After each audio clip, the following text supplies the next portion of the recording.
Okay, in this video I'd like to do some quick fire questions on the things that we've seen in the previous two videos and also talk a little bit about vectors and scalars. So from the vectors part of the course, we looked at the difference between vector quantities. So in the vectors part of the course, we looked at the difference between vector quantities and scalar quantities. Just a quick reminder of what they are.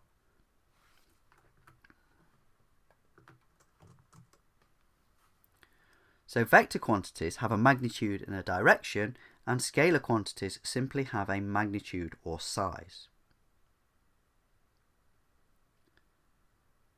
So what I'd like you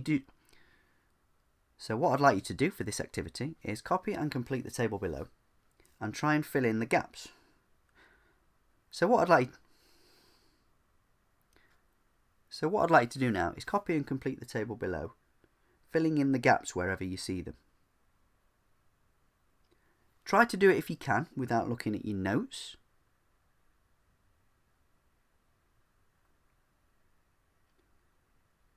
You'll learn them quicker, even if that means getting them wrong. If you're not confident you'll get it right, simply write it in pencil, and then if you need to correct it, then there's not a problem. Okay, pause the video and then come back and check your solutions again.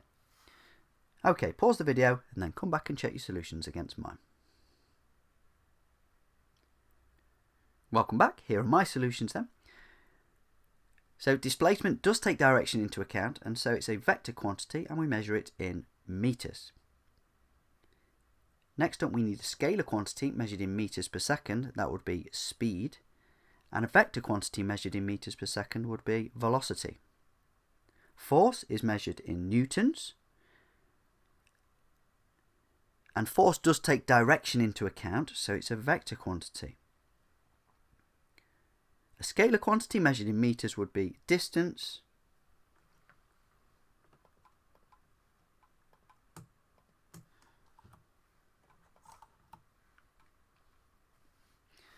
a scalar quantity measured in meters would be distance. Acceleration takes direction into account, so it's a vector and it's measured in meters per second squared. And time is a scalar quantity measured in seconds.